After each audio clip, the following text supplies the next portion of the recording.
Let's give it a go again. Sorry, Wi-Fi is Wi-Fi.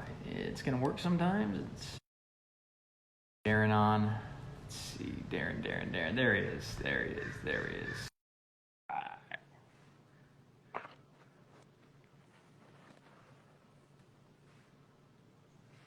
He's back. I think everybody who's watching this can attest to, like, this is just par for the course for everybody everywhere, whether it's on Instagram Live or like when you're Zooming or FaceTiming your family. There's the good 10 to 15 minutes of this. Huh? Yeah, honey, I got it on. Is this? Yeah. Can you hear me? Yeah, I can hear you. Can you hear me? Okay. Hey, I can't hear you. There's like a good 20 minutes of that. So considering we've only spent the laundry. Yeah, there's some dog eating something. It's like this is real life. All right. Dude, so I've interviewed you a million times on red carpets, and it's so glamorous and ostentatious, but like this is real life. I love it. This is great. Yeah, this is very relaxed, man. So I don't know what we were talking. We were talking about just there's no accolade in the world that could amount to the absolute pure ecstasy of what it is to be around people that inspire you, and I'm not just saying that to be cliche. Like Sam Rockwell in particular, he was a guy, because he's from the Bay Area. Like when I was a kid, he was a character actor that made it in New York as a theater actor, and that was like the benchmark of what I wanted to do. He was the template, and that's not even mentioning Lawrence Fishburne. Can I cuss on this? You can do whatever you want, man. Lawrence motherfucking Fishburne, you know what I'm saying?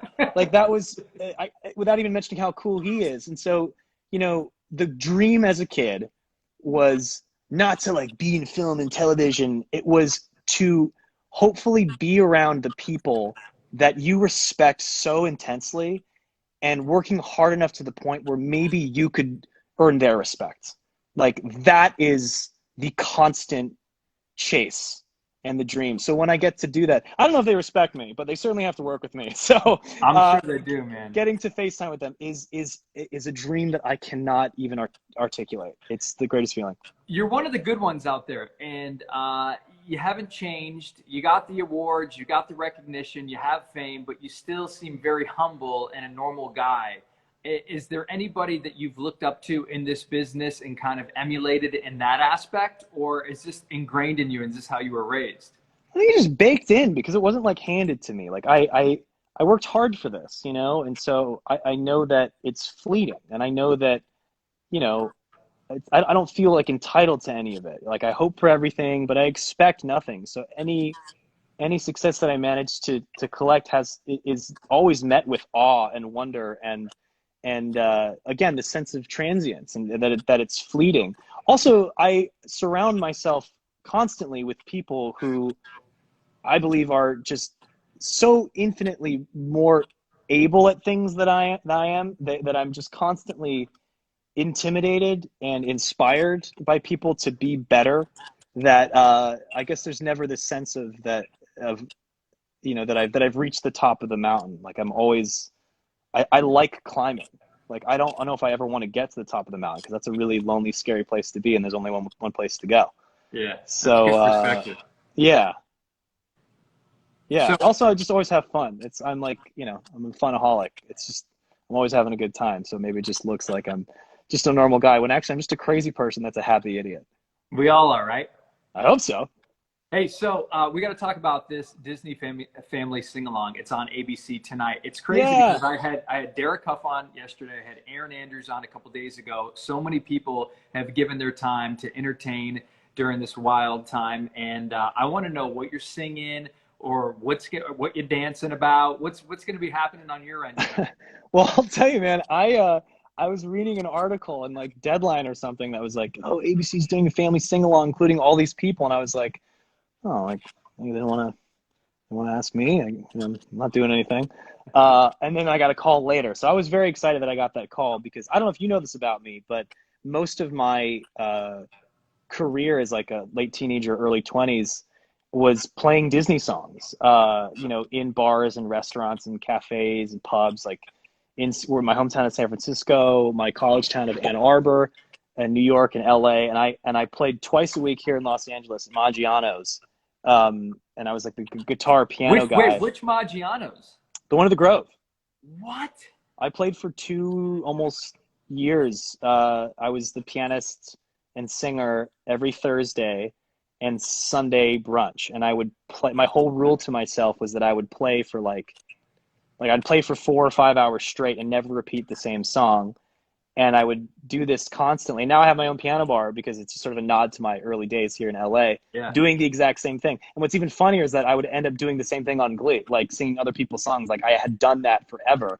But back to the Disney thing, the reason why I bring that up is because my kind of specialty, what I liked doing was I would always play Disney tunes in like a weird style because you play all the standards, and then as soon as you bust out like the Little Mermaid, people are like, "The fuck? Like, is that are you playing like Ariel's song?" I'm like, "Yeah." And so that was always the big tip maker, and so I always had a history. And my earliest videos on YouTube, 2007, are me in my room in college playing those covers. You can look at it. It's like from 2007. I got my big old hair, and I'm playing "Part of Your World" and "Reflection" and "DuckTales."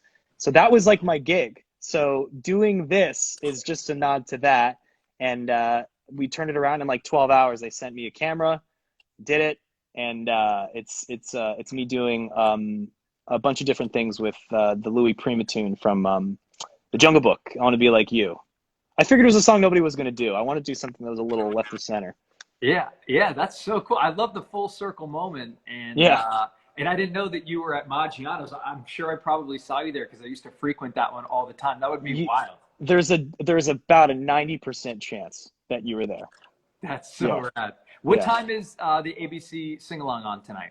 Oh boy, I should know the answer to that question, but I'm sure someone has that information and can give it thoroughly, and it might rhyme with the Schminternet.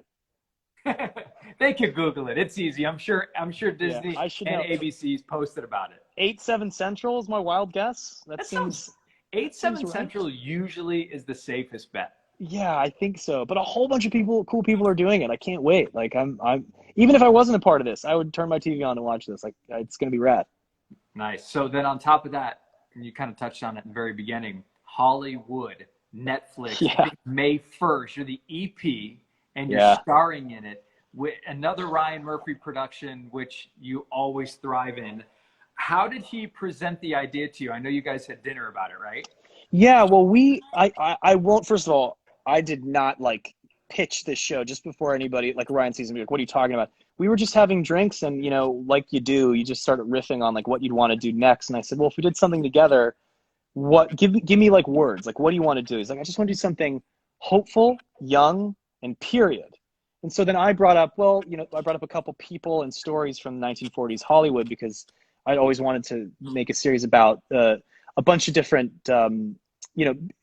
men coming out of the war, being discharged from the Navy or the Army, coming back to Los Angeles was a very interesting time for a variety of reasons. Just that juxtaposition of, a very violent event and now being dropped off in the most glamorous part of the country and one of the most glamorous times for its industry.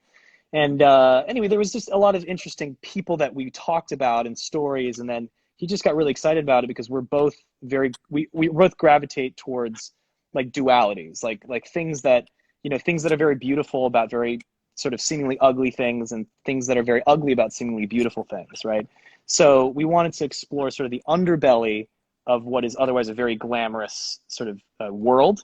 And we were just riffing, honestly. There was really nothing specific because everybody loves the Hollywood 1940s world. It's the best. And then he like sold it 2 days later. He's like, we're doing it. And he's like, do you mind if I do my thing on it? As if I would have a problem, as if like I was going to go off and write the show. I was like, no, of course, you're Ryan Murphy. Yeah, hell yeah, man, do your thing. And so he did, and he was very gracious to include me as an exec producer. Even when he offered it, I was like, that's very kind of you, but like, this is your baby. You do your thing. Like, and he was like, don't be an idiot, take it. And so it was very gracious of him to like include me, I think, just as an act of goodwill towards our initial conversation. He was very receptive of my input early on, but it's all Ryan, Ian Brennan, and Janet Mock doing their thing, and I'm, for the most part, I'm just acting in it. But it is a story about, the hopes and dreams of young people in Hollywood at that time, and it's kind of we call it faction. It's a mix of fact and fiction, and it is absolutely giving old Hollywood the new Hollywood ending it never got. So it is kind of a revisionist view. Like a lot of Ryan Murphy's things, we're showing you the world as we would have liked it or we would like it to be. So Sure. there's You my play byline. director. I play a director. Sorry, I've been doing this for the past 6 hours on this press junket, so it's like. No, the more the merrier, because there wasn't really a ton out there about another trailers out there, but the more you can tell us, I mean, your fans are gonna freaking go nuts. They already are. Well, I'll tell you what, I think the show would have been very appealing without the pandemic. But given the circumstances that we're all in, man, it just sweeps you off your feet. I mean, if anybody wants to really have a nice warm fuzzy feeling, throw on any of the great classics from the 40s. Talk about a departure from the walls of your home or your apartment. It takes you to a different time and place, and that's the thing that's always been appealing about that world. Even when I was shooting the show and I didn't even tell people the plot, across the board, unanimously, when I would say, oh, I'm working on a show about 1940s Hollywood, everybody would go, oh man, I just love that time period, the music, the clothes. It's so cool. It's so glamorous. And I wouldn't even tell them the plot. And I think that's how we all feel. It's like sci-fi or fantasy. It has its own mythology, except the only difference is it actually happened, right? Yeah. So that's, I think, the thing that'll really appeal to people. It's definitely a really fun escape, and it's a very charming, fun romp. We explore a lot of social issues, as a lot of Ryan's shows do. He kind of, there's the bait and switch of the really fun and sexy thing. Like, here's a musical number, but we're really talking about this. Where this is like, here's the 1940s, look how glamorous, but we're really talking about this very important thing that is still very relevant today. But we're not beating anybody over the head. It's a really fun, sexy romp. It doesn't take itself too seriously, but the performances are a lot of fun, and I was watching it just being swept off my feet by the costumes of everybody, just going, God, everybody looks so cool. I definitely don't look that cool in real life. I heard you call it a little naughty in one interview. Oh yeah, Naughty? it gets naughty. Yeah, it definitely looks at some of the more salacious things of Hollywood. If we mainly think of the the glitz and glamour, those people had to get down too. I know what you're saying. As we always have and always found a way to do. Right. It might not be in those movies, but it definitely was there in the time behind closed doors. That's yeah. Perfect way to describe it, man. I'm pumped to see it. Anything that you're in, I know is going to be good, and I truly mean that. And you mentioned earlier that you have a bar in Hollywood. So many bars, restaurants, all closed around the world, struggling. Yeah. I know there's some people you probably had to let go for a little bit, but the goal, I'm sure, is to bring it back as soon as you can and keep people smiling and happy there. Yeah. It's not just a normal bar. I mean, it's a pretty amazing place. Yeah, thank you for mentioning that. I mean, I'm thinking of my staff and everybody, and not just us. There's so much money to be raised for so many important, people, medical costs, and like I mentioned, the parents, and a lot of relief efforts that are being made that I always feel so guilty when I go, God, I got to figure out a way to make money for our bar. But then I go, and millions of other businesses around the world are also trying to figure that out. So we're trying to take care of our own in whatever way we can. And I think I might have a little mini fundraiser between our friends to try and help out some of our staff and the people that, are currently at want without the job. But, I'm in the business of people coming together, as is my wife with the bar. Hers is through the hospitality industry, and mine is through entertainment. The human experience of togetherness is my most used color in my painter's palette. So while I'm sad that people can't be together right now, for financial and business reasons, I think of it as a nice reset button for everybody to really cherish and realize, damn, being with other human beings is an integral part of the human experience. Like, we can do this on the phones, but even the other day when I went for a walk and we walked on the other side of the street as one of our good friends that was happening to walk by, my tail was like wagging off my body. Like, I couldn't believe just how happy I was to see this person in real life. And you realize that is what the human experience is and what it needs and it craves. And thank God we can do, this right now, because 30 years ago we would be slowly going mad, as many people are. So I'm just proud to be in an industry where we can bring people together. And I am both excited and a little scared for what's going to happen when this blows over, because I, for one, am going to go crazy. It's going to be a night? Yeah, whoever, it's going to be a day, a week, who knows? I don't care who you are. The first thing I'm going to make out with the first person I see in the street. Like, I'm going to go nuts. I'm going to drink with everybody. I love people. That's why I do this for a living, man. I just love human beings, and to not be able to gather people is a bummer. But again, for a lot of people, hopefully they realize how special of a thing that is. And in the meantime, things like Hollywood or the Quibi show or any of the other things I have coming out can hopefully be just a small piece of reminding people of the group experience. You know, brother, I love it. Before I let you go, two things. So many people want to see your nails. I'm just reading the comments. They busted. Girl, they busted right now. Look at this. Because this is the guitar finger. So obviously that's scratched out, and that's just, it's lame. It's not to be proud of. If I had more, on fleek nails, I'd be flaunting them, but they're busted. These are musician nails, all right? They get a little, they've seen a bit of rock and roll. There are hard-working stories on those nails. They are. Maybe I'll reapply after this, so for the next live stream, I'll look a little more fabulous. Fair. Yeah. And then where are the awards? Where's the Emmy? Where's the Golden Globe? Are they close by? Are they in a box? Can you show me? Hopefully you have Wi-Fi there. The Emmy is by the we're good. Yeah, I don't want to lose the Wi-Fi, but the Emmy is by the piano. Okay. And the Wi-Fi should go that far, but let's not play with fire. And then the Golden Globe is at my mom's. Wow. My mom and dad's. I dedicated it to her, so she has it. Which, honestly, now that I think about it, I was lucky enough to collect a few pieces of hardware. Oh shit! You got me? Okay. I got you.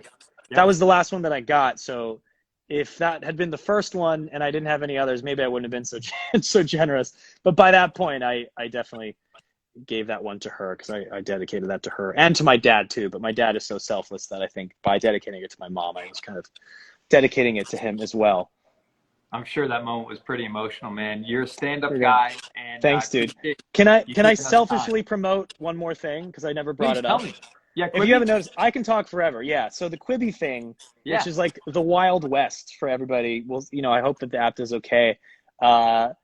This show that I have coming out on it is, I have never worked harder on anything in my life, and been so frustrated and excited by something. It's like all things that are passion projects. They always find a way to break your heart in some way. But because Quibi didn't exist yet, it was crazy to be working on something. Like, every ounce of my body and mind was put into this show for so long that getting to talk about it is such relief, because everyone's like, oh man, you must be so busy working on Hollywood. And I'm like, that's nothing. All I got to do is act on that show. Whereas, right. This is a show I created, I produced, I wrote all the songs, I'm acting in it. I was in every piece of it. And so it finally comes out on June 1st, and I'm super excited to roll out more after Hollywood comes out. But that's less about shameless promotion and more to tell people that if they are interested in what I'm doing, that's like the big kahuna. I was working on that and Hollywood and LC Fest and a ton of my other things at the same time. This was the busiest year of my life. Dude, that's so great to hear that. And for people that don't know, Quibi stands for Quick Bite. So it's short form content. So you can knock out, I'm sure, an episode in like 5 to 10 minutes, right? Yeah, our episodes are about 5 to 8 minutes, and it's called Royalties. It's about it's kind of my love note to the other side of my life, which is being a songwriter. It's about songwriters in Los Angeles. It's a very scrappy, wacky, screwball short form comedy about songwriters that have to write a different song for a different artist every episode. And we have a whole bunch of amazing guest stars each episode that play different artists. And I play one of the songwriters with a young actress named Keller Donahue. And like I said, really wacky, goofy, and we're really proud of the songs and hope that people can enjoy the silliness of that show. So that's just another one of the many irons in the fire that I'm trying to maintain.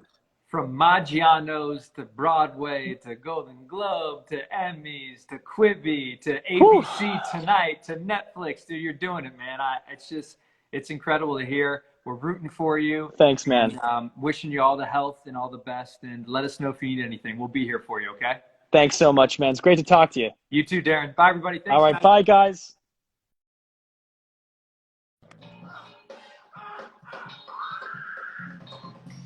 All right, follow E in the Room, at E in the Room. We're going to be doing more of these over on that page.